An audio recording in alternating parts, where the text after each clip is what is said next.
Good morning, Trinidad and Tobago. Welcome to another edition of Community Corner here on ACT and television. And it's always a pleasure to bring something that has a positive impact on Trinidad and Tobago, and that is what we do here on Community Corner. Today we are in the Port of Spain area, and we're going to be talking to actually the CEO, Miss Deborah Allen, and she's the CEO of the Goodwill Industries of the West Indies. This is a place that really caters for people with disabilities, and it's a lot more than what we, the public, know about what is taking place here. Ms. Allen, it's a pleasure. How do you do? ACTN. Peace and love. This place was established in the late 1950s. 1950s by Ursa Chowquine. Right. And it was in St. James.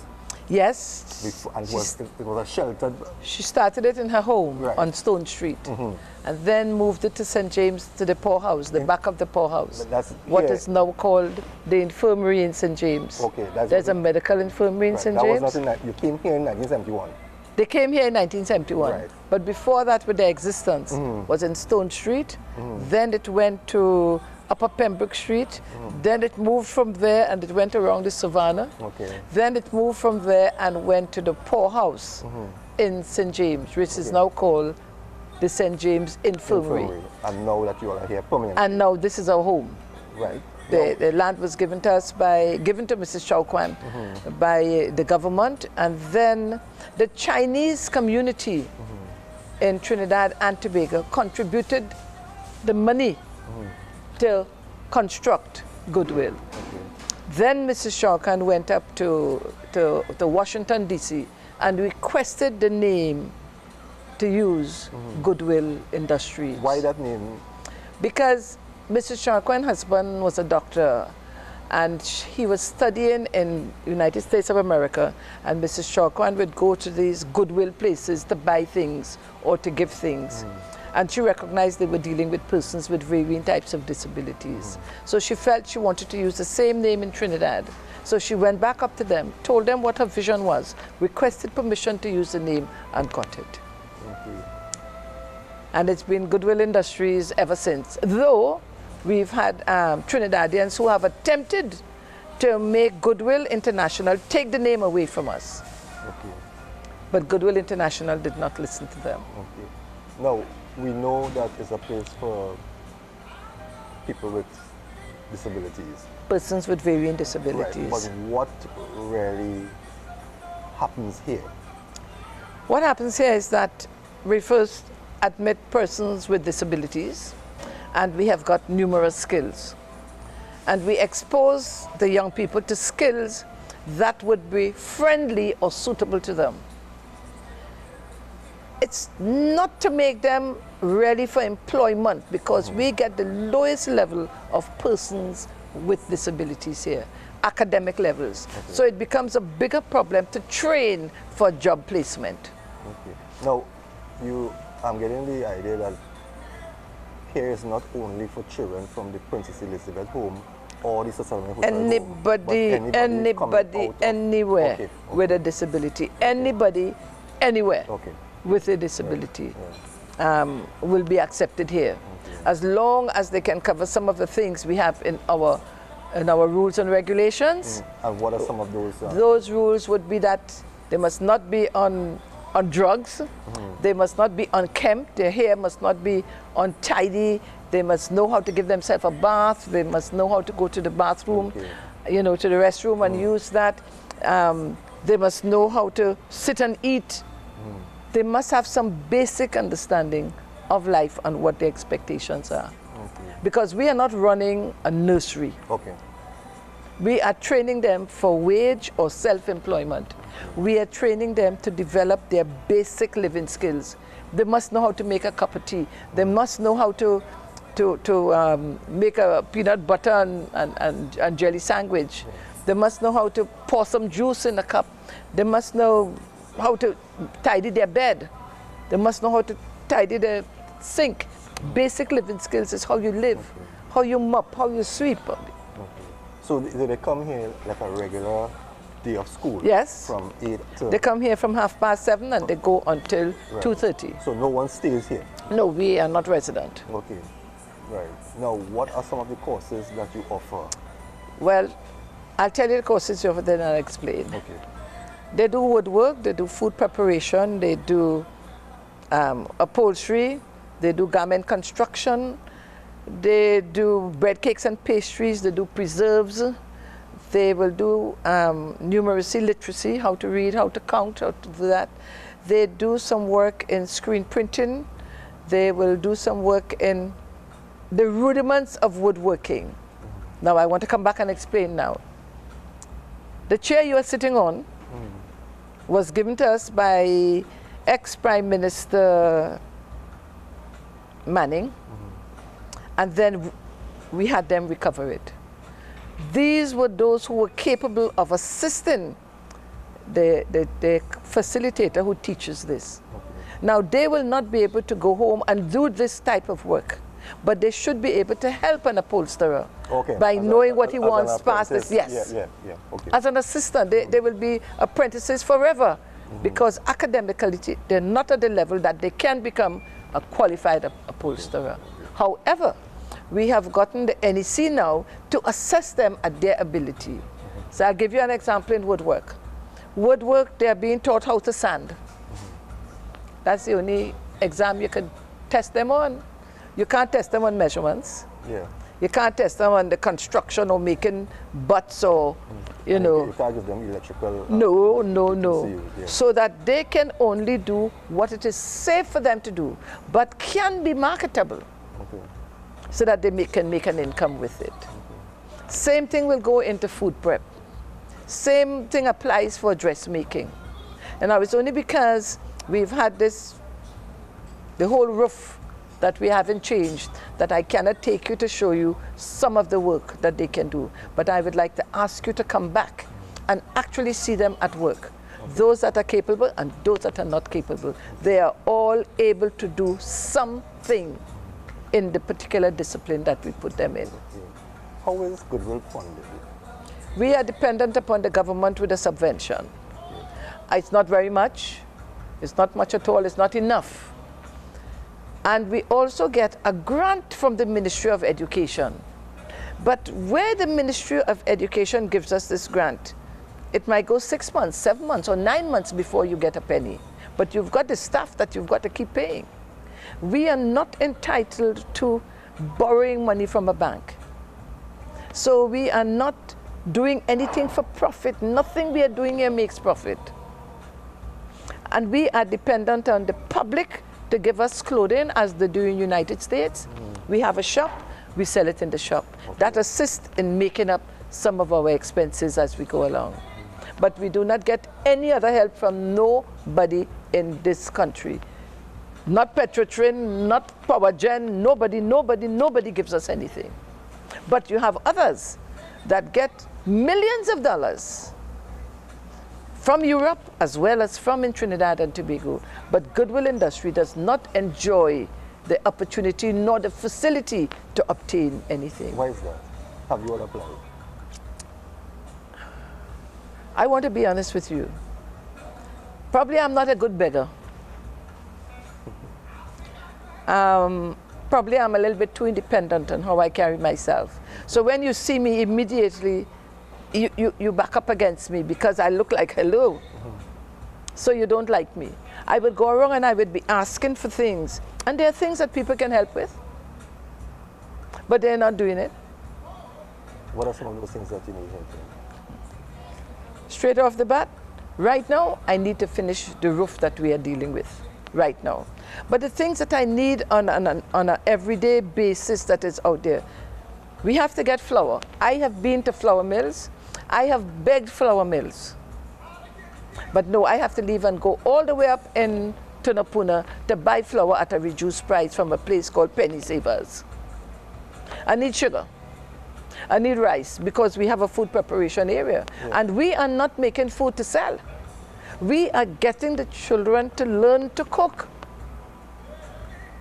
Many of the young ladies and men who come here cannot contribute anything to what's here. I send them for swimming. I send them to horseback riding. I send them for bodybuilding, all sorts of things that they can do. And nobody has asked, where's the money coming from to accommodate this? A bus was given to us. You try to get a driver, the driver wants $5,000. I get $6,800 a month. My colleagues around in the other places get themselves $21,000 and $25,000. Look, I am real passionate about this. But they can even get more money. When they check PowerGen and not PowerGen, Petrotrin, and see how some of the money go. Petrotrin don't give assistance to nobody this side of Caroni River. Everybody down south. I was born in south. Everybody down south. They get everything from there. They help to pay staff. They give them things to buy furniture and all sorts of things that they need. I don't get anybody up on this side giving me anything. What's the population of students? We have 171. The government assists only 81 of them. Why is that? Because for some reason, whoever was in charge take the names off the list. But if you come, you could see how many we have here. And when we have take part in competitions and so, you see the contingent that go out there. Hello, it's not that we've gone and pulled people. We do not take anybody to go and take part in any sporting activity, inclusive of the Special Olympics. We have no past students taking part in. It's the students that we have presently here. Go and check some of the other places and see how they have been past students. So many dishonest things taking place, and everybody's permitting it to let it go by. But because I am passionate and I am blunt, I can't get nothing. It's better in this country to be dishonest. You will get help. What's the population of teachers per student? I have, let's say in food preparation. How should I ask, how large is the staff? 35. 35? Yes. So that's 35 people that you have to make sure that that get paid. Hold on. And they don't want small pay. They want money. Where the money coming from? When the ministry takes it upon itself to decide that the maid, the cleaner, can only get $1,500, and the cleaner is demanding $2,500, where you think the next money coming from? Because you need that person. I need them. The maintenance man also, I need them. You have 3 of them. And between the 3 of them, they get $9,000 a month. Hello? And all you're only giving $3,000. So where do you think the rest coming from? We have an orchestra out there. My sons paid for every pan you see out there. I have 3 sons who are doctors. My children paid for all the pan out there. And when I need to get jerseys for them or something for them, my children in England, in the States and Nigeria would send me money to buy something. Why do you do it? I feel that somebody must do something for somebody who can't speak for themselves. You know, I was once selected by the government to go to a meeting in Colombia, a UN meeting. And we got there, Trinidadians, must have been about 6 of us. They went shopping, Barbados stay, Grenada stay, Antigua stay, everybody there. We're Trinidad and Tobago, I alone there, and then they want to attack me when I came back to Trinidad, and I said they only went for the trip. They never send me again. They never invite me to do nothing again. Because you see, I speak the truth. What they want is somebody who could lie and lie term. And I have no apologies to make for whoever the cap fit with what I've just said. Let them draw that string. We need to take a break. When we get back, I want to chat a bit about how do the public of Trinidad and Tobago get in touch with you all to offer assistance. All right. What is needed urgently now at this present time? Viewers, you are viewing Community Corner here on ACTN. We'll be right back after this short break.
right, boy.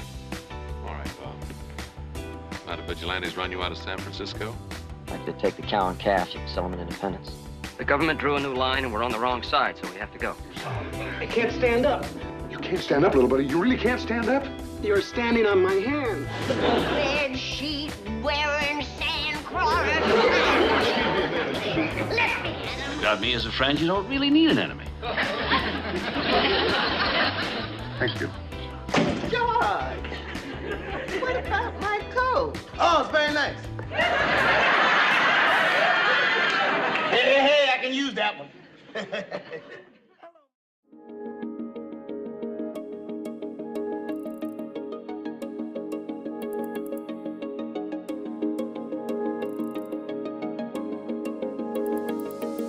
Welcome back to Community Corner here on ACTN. I'm talking to the CEO of Goodwill Industries of the West Indies. It's Barbara Allen, not Deborah. Barbara Allen, sorry. I'm changing the name, I know. I'm telling you, Yeah. but I'll accept it. Okay, there's no problem. What can the public who are viewing this program now, if there is someone out there that wants to contribute on us or assist, how do they contact you all, and what is your immediate needs right now besides the roof? My immediate need right now is a driver, a heavy duty driver. I hope I can get someone who can assist. I don't want them permanent because we are not running it like a maxi taxi, but we have to go dancing, we have to go and do things. Not be here permanently, no, he'll only be here on when call. you need, yes. Okay. If I can get someone who could do me that favor, I need that. I need, if the public want to assist, I need some volunteers, because when they give us clothing, we have to sort the clothes out. What is not good, throw it out. We have to then launder them, we have to iron them, and we have to put them in the shop. So I need assistance with that. If we can get volunteers, whether the volunteer comes once a week for half a day or for 2 hours, and they can work for us, I am contented with that. We need assistance to do those things, because when we employ someone to come and do sorting of clothes, let me give you an example of some of what would happen. They will come wearing a pair of flip-flop slippers, but when they leave wearing a pair of shoes. When you pick up with them and you tell them, Miss Allen don't know how to talk to you, Miss Allen is a beast, Miss Allen not nice. Hello, this was given to us to make some money to meet some bills, and you were stealing, that's stealing. Or you would put on 2 jerseys underneath whatever you came with, and you leave with it. How much do we sell things for? $5, $1, 50 cents, $10, maybe $30 for the most. You've got to come and steal out of that. And then when you reach here, the place too hot, you want air condition this, you want that, you don't have a microwave. I have bought 7 microwaves in 15 years, because they put anything in the microwave and it just blows up, and nobody admits who did it. But then Miss Allen has to find another microwave. I need persons, men, to come and spend some time talking to the young boys that are here, that need a father figure, that need somebody they can trust. I would need grandmas to come and know how to give the girls some kind of confidence with how they have to live, and how they have to know what is my space, how do I tell a gentleman this is where you could stay. I need that kind of help.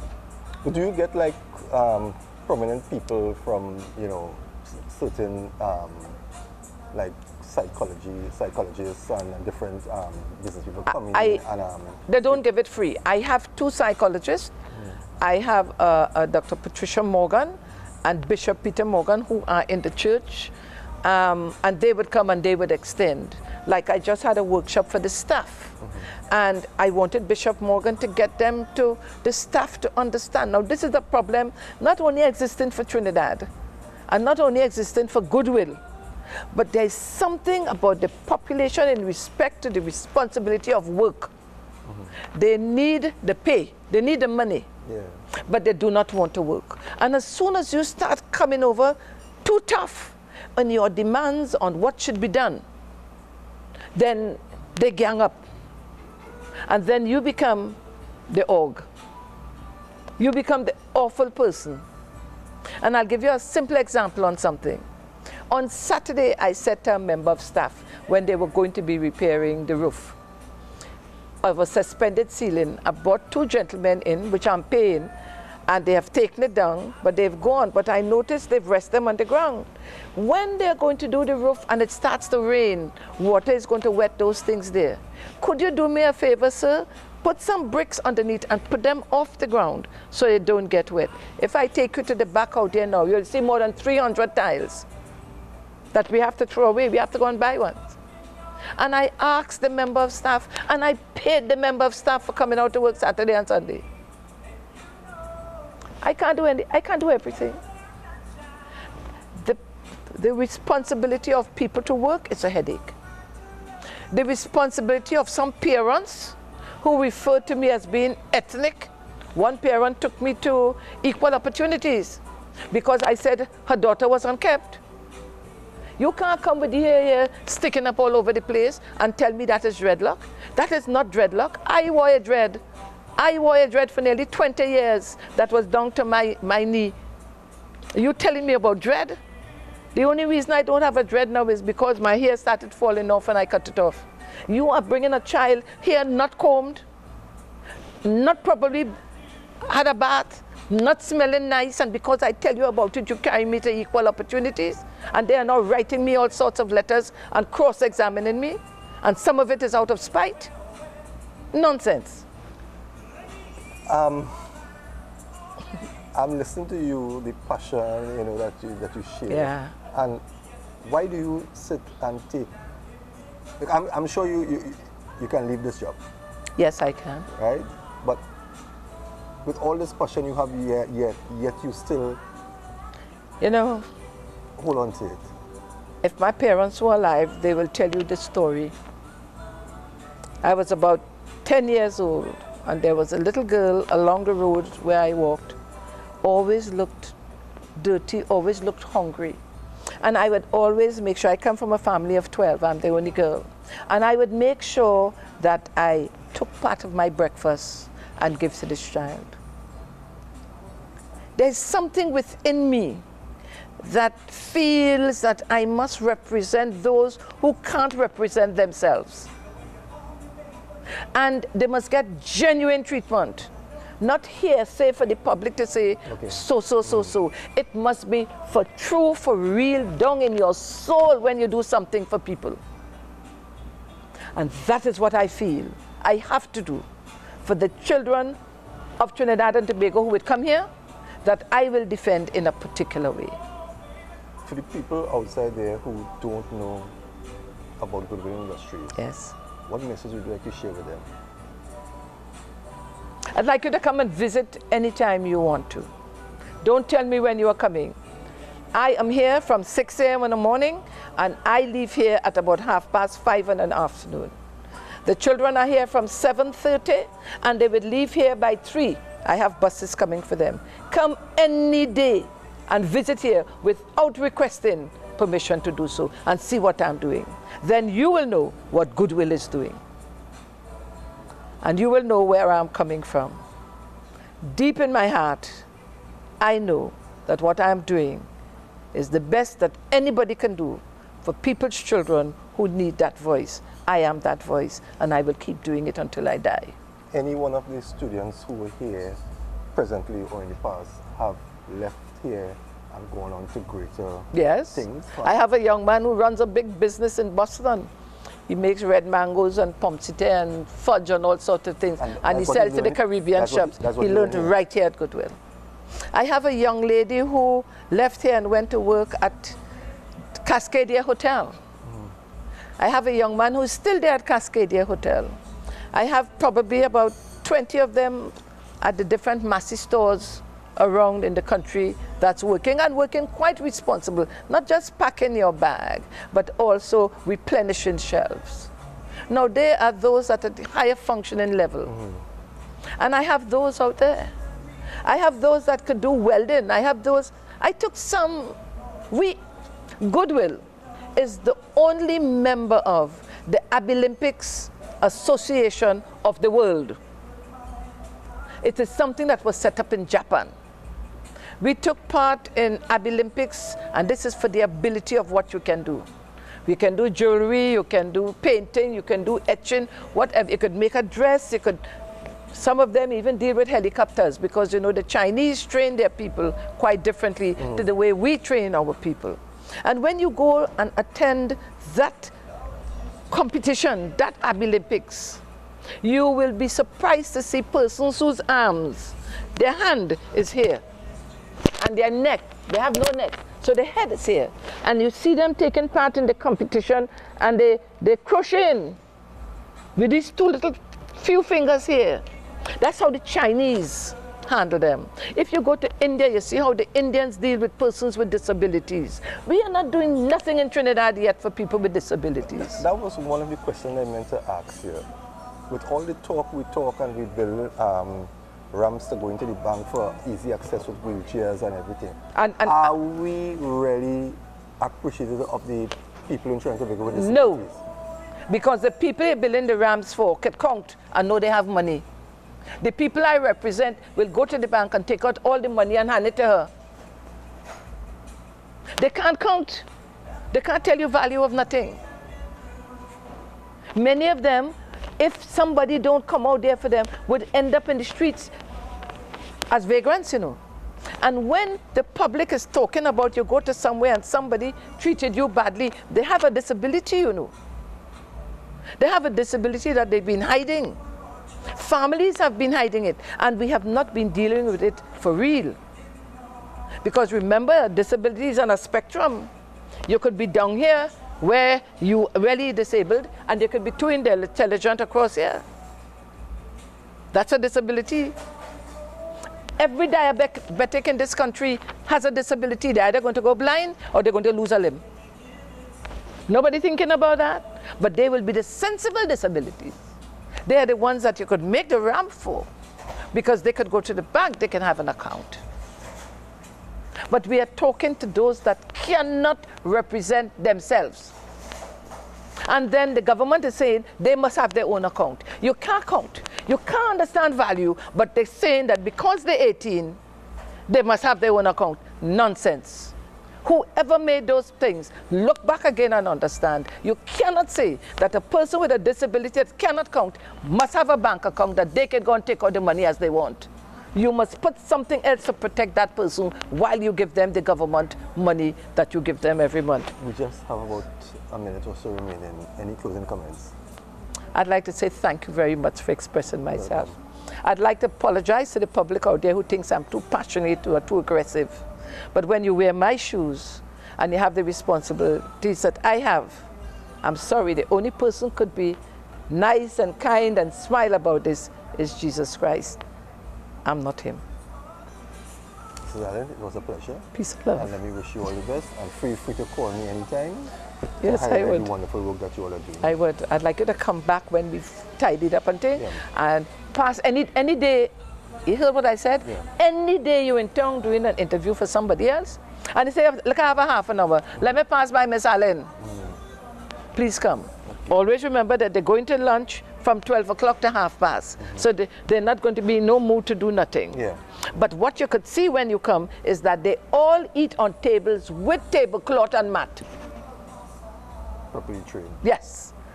Not here. You don't come in nowhere soon. Well, viewers, you heard it from a very passionate Barbara Allen. We really hope that there is somebody who, during this program outside here, corporate Trinidad and Tobago, who can see the need for some assistance in this program. We talk a lot, you know, and we give money where sometimes you don't see the value. But I believe that if you put your money in Goodwill Industries, you are going to see value. So we hope we're going to put the numbers and all the necessary information at the end of the program. So if you feel free, if it's something that Ms. Allen said touches your heart, feel free to give her a call, because they are always in need. And what we feel that they might not need, they will need. Even if it's just support. If it's just support. Even just to say a prayer with me, that could be enough. Yeah. So viewers, this has been another edition of Community Corner on ACTN. Remember, you can join us any Thursday between the hours of 10 to 10:30, where we bring you something from a community where purpose is being served. Thank you again. I'm George. See you next week.